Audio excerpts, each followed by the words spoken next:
Come, let us meditate like a Jedi.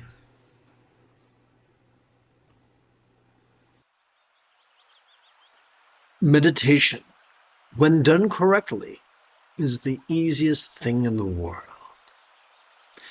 Mindfulness just means that we are passively, vulnerably, viscerally, randomly, and fleetingly watching mind's antics. Mind could perceive, mind could see and hear and feel and taste and smell. Mind could also emote, intend, reason, recall, or imagine. We could interface, our mind could interface with the external, the internal, the physical, the mental, the pleasurable, the painful, the interesting, the boring, the glorious, and the grotesque.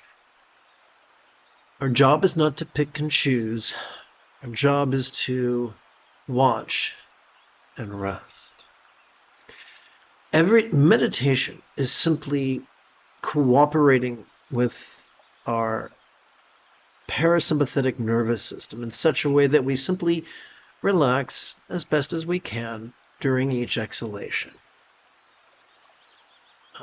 The easiest way to cooperate with our autonomic nervous system is to silently and mentally recite the verb watch every time we feel our body inhale, and to silently and mentally recite the verb rest every time we feel our body exhale. Good morning and Happy New Year. Having completed our opening lesson, let's make sure that fits on the screen. Splendid. Let's take a moment to shift gears.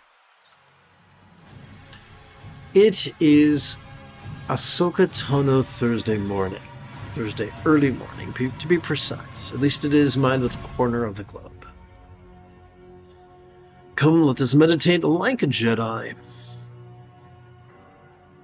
After about 30 seconds of housekeeping. This is the Dzogchen Sende Lama, Jigme Gyatso of the Buddha Joy Meditation School. For more than 30 years, I have harnessed my autistic special interests, as well as my ADHD hyperfocus, to spend about 8 hours a day, almost every day, studying, practicing, mastering, and reverse engineering the teachings and techniques of each school of meditation so that I can become your personal, nerdy, neurodivergent guide to nirvana. Welcome, my friends, to Meditate Like a Jedi, which is made possible due to the generosity of viewers just like you.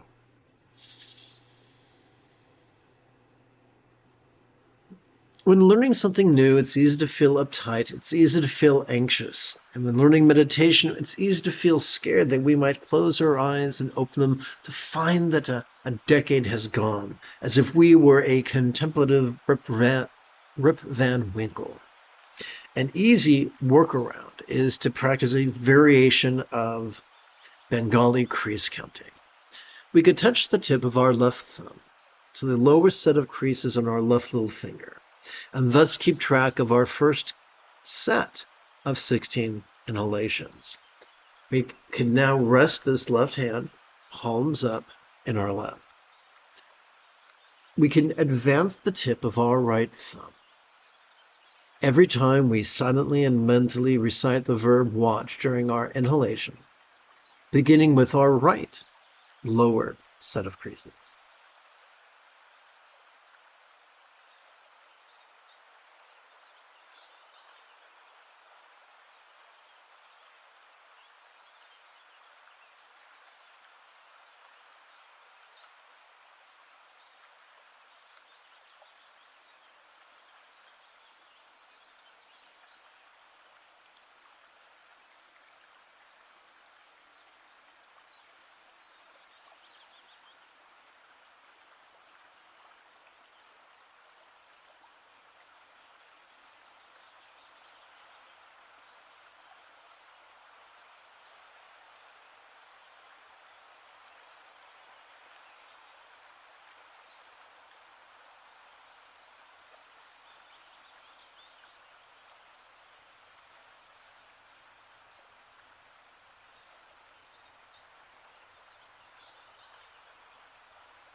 And clearly I've run out of fingers.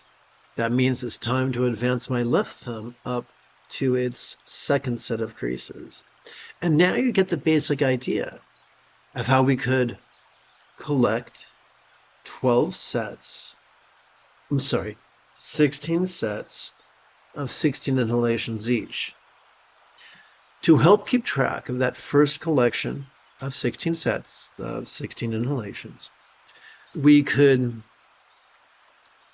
rest the great knuckle at the base of our right ring finger upon the tip of our left ring finger, once again, palms up in our lap. Doing so could also help with our mid-abdomen oriented energy work. Everything in matriarchal path is done passively and viscerally and easily. Einstein once commented that any educated idiot can make things more complicated, more violent, more difficult, but it takes a lot of courage and a little bit of genius to move in the opposite direction. Complexity is a sign of folly. Simplicity is evidence of expertise. Leonardo da Vinci insisted that the zenith of elegance was simplicity. The moment you have a specific question about Buddhist or Taoist philosophy or meditation, do not hesitate to type your question in great detail in the chat window. I check for questions about every 10 minutes or so.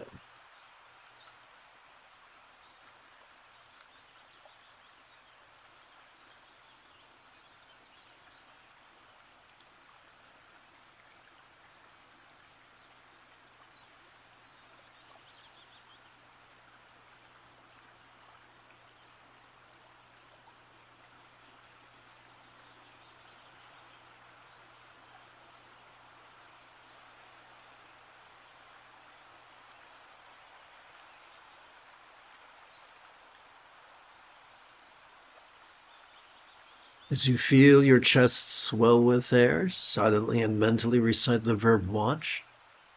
As you feel your chest subtly sink, as gently you exhale, silently and mentally recite the verb rest.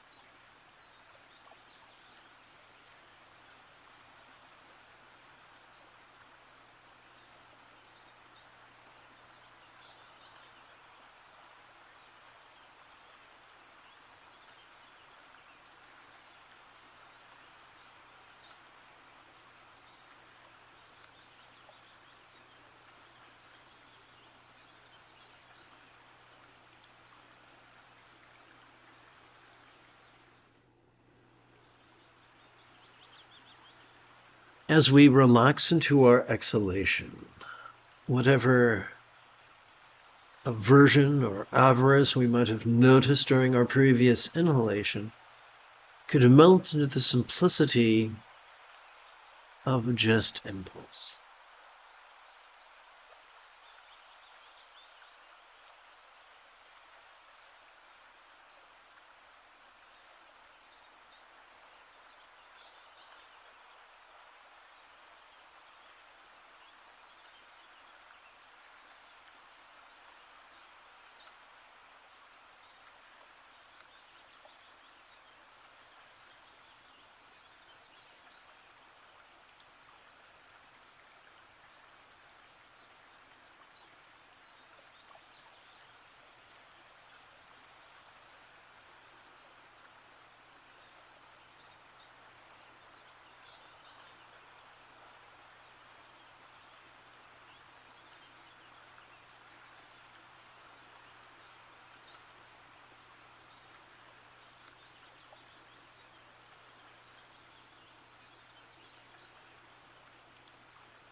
Allow me to remind you that the third enlightenment factor pertains to energy.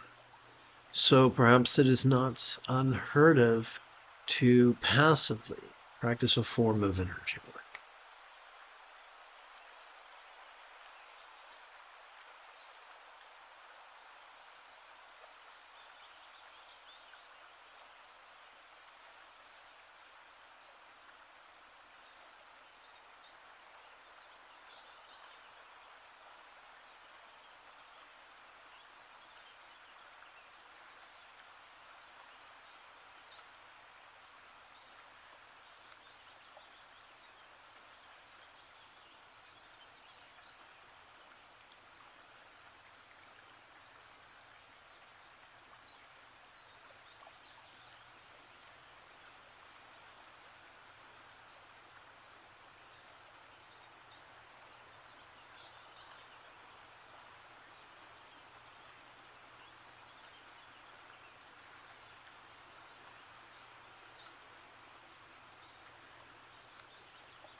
When we have a daydream, our job is not to scold ourselves and push the daydream away.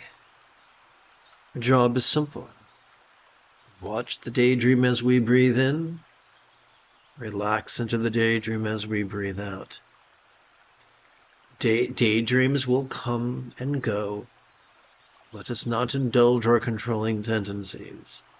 Their presence, neither their presence nor their absence is an indictment nor an acquittal.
Oh, I got some questions. How fun. Let's see if I can do that real quick. I'm going to tap button 8.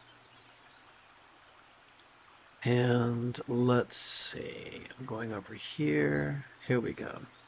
So, Little Jack Dog wrote, "Can you snort fentanyl to gain enlightenment?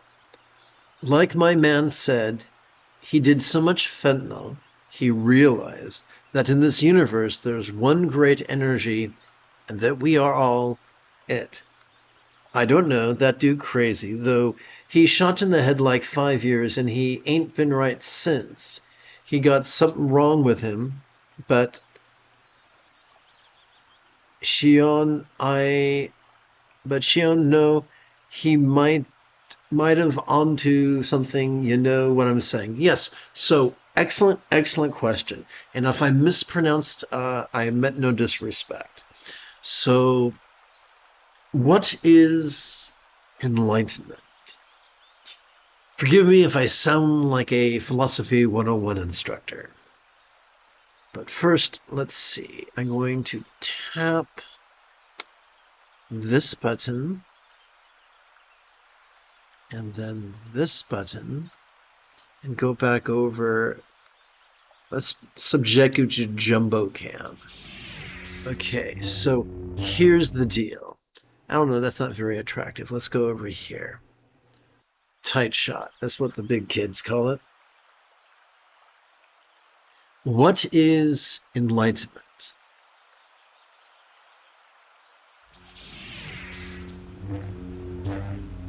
Some people would say enlightenment means you never feel certain things. Other people would say no, enlightenment is defined by what you feel. But that was not how the Buddha defined enlightenment. The Buddha had a very trenchant, pragmatic view of enlightenment.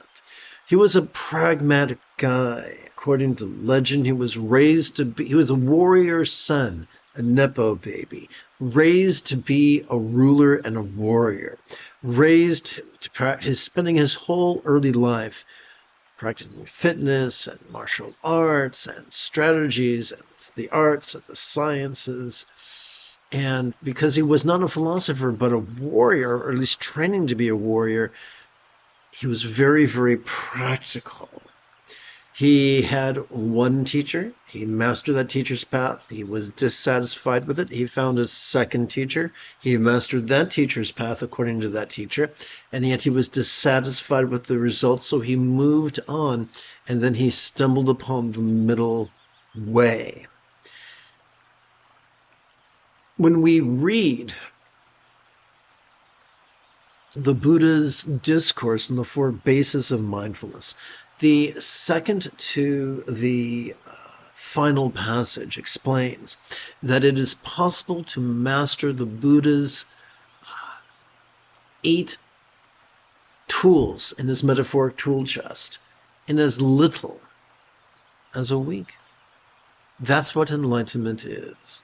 Some people would say enlightenment means you have caused your dread and desire to cease. Well, does that mean that we cease to notice them? Or does that mean we cease to be their slaves? I would say it's the second, not the first.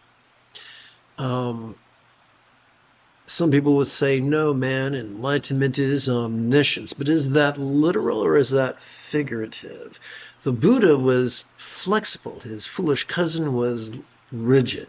When we are rigid, figures of speech are elusive. When we are flexible, we can see that, yes, some things are literal and some things are figurative. Some things are similes. Some things are metaphors. Some things are downright hyperbolic.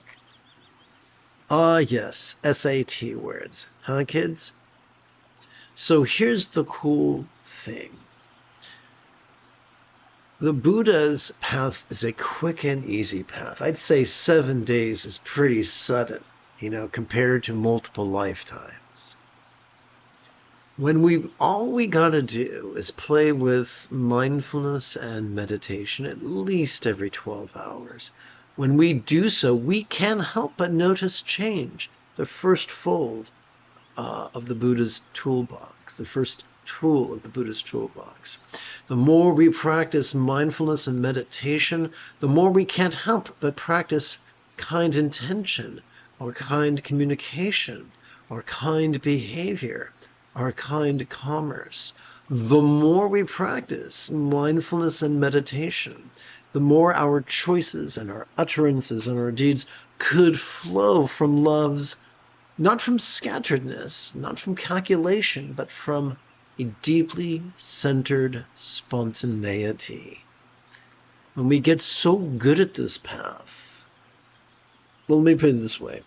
As children, we were forced to learn many skills rather quickly. We were forced to learn how to use a commode as opposed to soiling our diapers. We were forced to learn how to brush our teeth. We were forced to learn how to tie our shoes. I remember having difficulty with that. We were forced to learn how to ride a bike. I remember crying my ass off trying to learn how to ride a bike, convinced I was going to plummet 1 meter to my death. And yet, within months or years, we got so good at those 4 things that we could practice them spontaneously, habitually, easily, and effectively. The Buddha felt that we could get that good at practicing his 8 tools. And that is enlightenment. That is nirvana. Not the absence of difficulties, but our ability to cope with them without losing our proverbial shit. So, I've never used fentanyl. I've spoken to people who have. And not many. Now, I haven't spoken to 1,000, haven't spoken to 10,000, so scientifically speaking, that's a small sample size. But every recovering addict I've spoken to has said the same thing, that when they're loaded, they cannot meaningfully cooperate with the autonomic nervous system ensconced within their spinal cord. They're all over the place. They may have all kinds of experiences, but it's not in cooperation with their autonomic nervous system, which could be described as the equipment of our Buddha nature. So I would say the easiest path and the quickest path for anybody would be to follow the Buddha's concise instructions. But I have some bad news. Dun, dun, dun. Sturgeon's Law reminds us that 90% of everything sucks, but not in the fun, tingly way. The Buddha and his foolish cousin might have been real people, or they might have been merely archetypes used as teaching tools. It doesn't matter. What does matter is that the Buddha was thought of as being flexible, loving, rational, laid-back, egalitarian, lucid, cooperative, and kind. Sounds great to me. Comrade Buddha, yeehaw. However, his foolish cousin is said to have been the opposite. Rigid, fearful, superstitious, controlling, elitist, cryptic, competitive, and cruel. I would describe the Buddha's path as being proto-Buddhism, and his foolish cousin's path as being institutional Buddhism. There are some very popular institutional teachers who will write in books or stand before an assembly and say, hey man, it's great to be rigid. It's awesome to be fearful. Let's use fear to get to nirvana. But the problem is, using fear to get to peace is like making love with the hopes of preserving your virginity. It's a fun way to spend an afternoon, but an inefficient way to get to your goal. So, on the Buddha's path of being flexible and loving and laid back and lucid, I would not recommend dalliance with illicit substances. especially those that can confuse our dopamine system. Our dopamine system and our oxytocin system are crucial to our mental health. And when we throw them into turmoil, it can do much more harm than good. Having said that, let's continue meditating. And thank you for your question.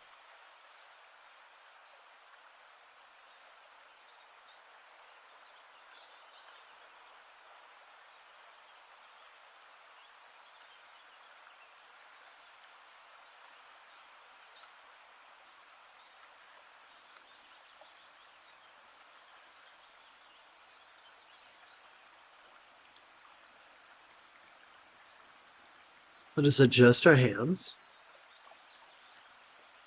And now rest the great knuckle at the base of our right index finger upon the tip of our left index finger, palms up in our lap, so that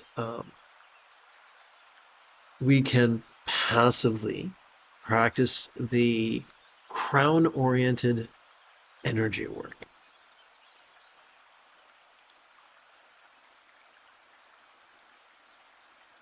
I'm going to take a moment to adjust my legs. Learn from our mistakes. Respect your body's pain and listen to it. It's better to adjust your legs than cultivate arthritis.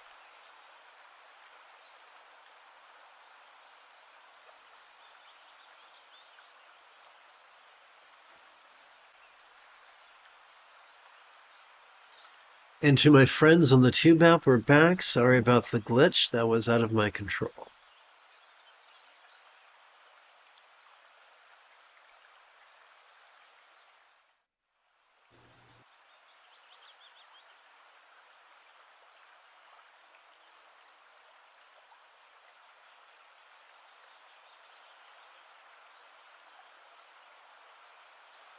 So, in reference to the good-hearted questions that I received, I answered them from the perspective of Lao Tzu and Gautama, the founders, respective founders of Taoism and Buddhism. So those are my North Stars. There are other spiritual systems founded by other people's writings, and I really can't comment. So there's probably some spiritual system out there which might praise the effect of fentanyl upon one's central nervous system. But according to my North Stars of the writings, of the selected writings of Lao Tzu and Gautama, not so much. Hope that helps.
Where the Buddha measured enlightenment in terms of mastery of his 8 tools, um, Lao Tzu measured enlightenment according to the following 2 metrics.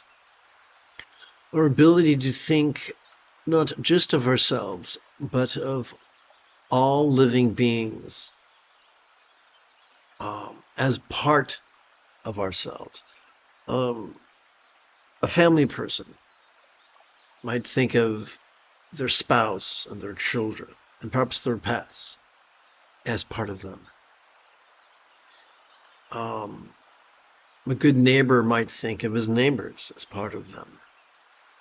But a great man or woman of the Tao will look at all living beings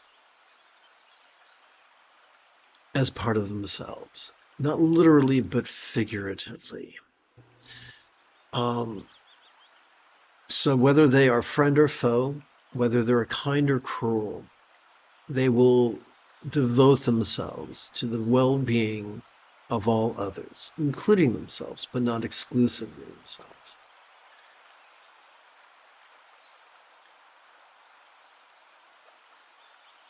Ironically,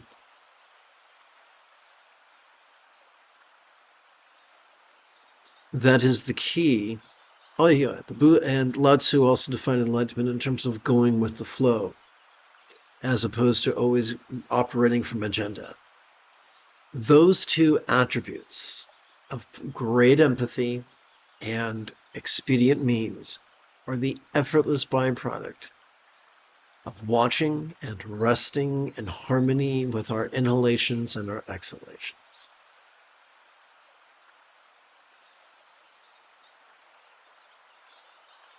A hidden possibility discussed by few is that the difference between Mahayana and Theravada Buddhism is the absence of the effect or the presence of the effect of Chinese mysticism upon Buddhism.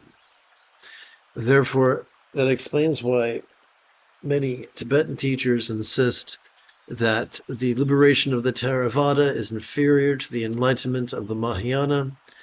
That is just sectarianism.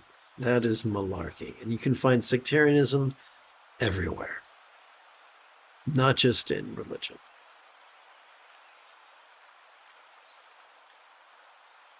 Because the truth of the matter is, there's no way to transcend the tyranny of our destructive impulses without mindfulness and meditation. And that same mindfulness and meditation, which helps us to experience our dreads and desires as non-graspable, also makes us love and also helps us to go with the flow. So it's all the same. The only question is, are we listening to the elitists or the egalitarians? The great Chinese meditator Yongjie Zhuai insisted that enlightenment is enlightenment, whether you are Theravada or Mahayana, whether you have a teacher or you don't have a teacher.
I've had the good fortune of receiving teachings from every sect of Buddhism. And when the teachers were wise and kind-hearted, the teachings overlapped. I received the teachings correlating relaxation with the wisdom of letting go from both the Tantric teachers as well as the Theravadan teacher. So elitists will always split hair. Those who are egalitarian are too busy mastering the path.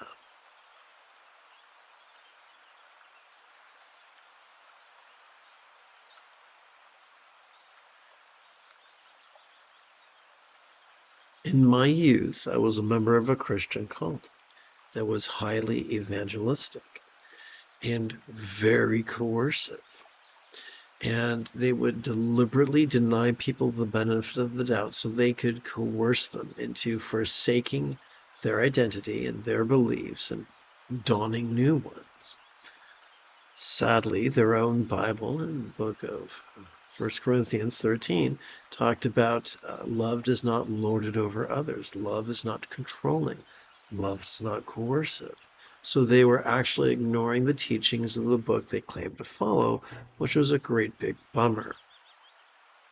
But you can imagine my surprise when I found that is universal.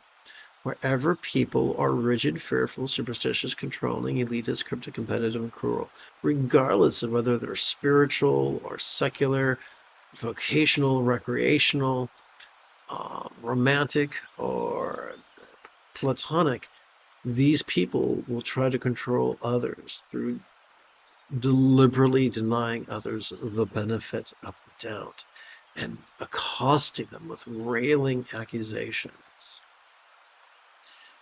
striving to shove people into a defensive posture, figuratively, if not literally.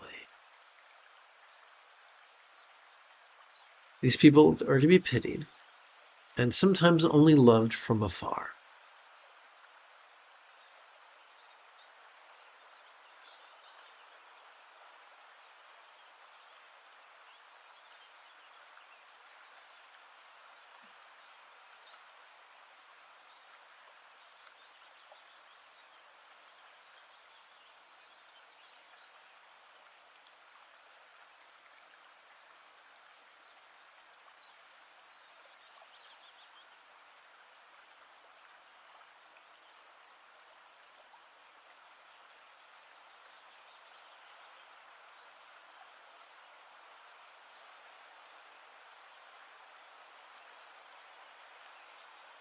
To aid in our passive practice of chest-oriented energy work, we could rest the great knuckle at the base of our right middle finger, upon the tip of our left middle finger, palms up in our lap.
When we experience a memory or a fantasy or both, which is called a confabulation, our job is not to push it away.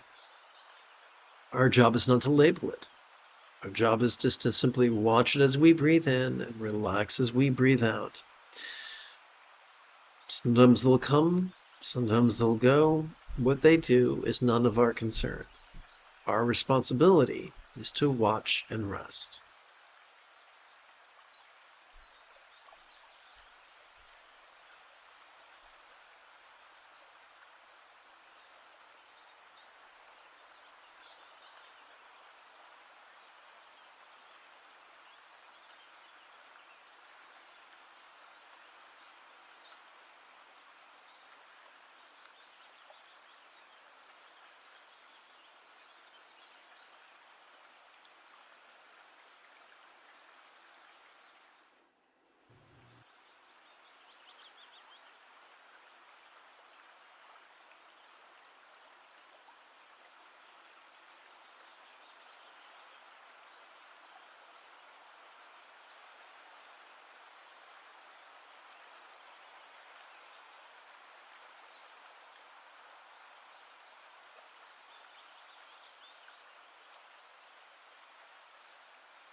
You have taken your first step into a much larger world. If you feel that I have earned it, you could give this live stream a thumbs up. You could even help support this channel.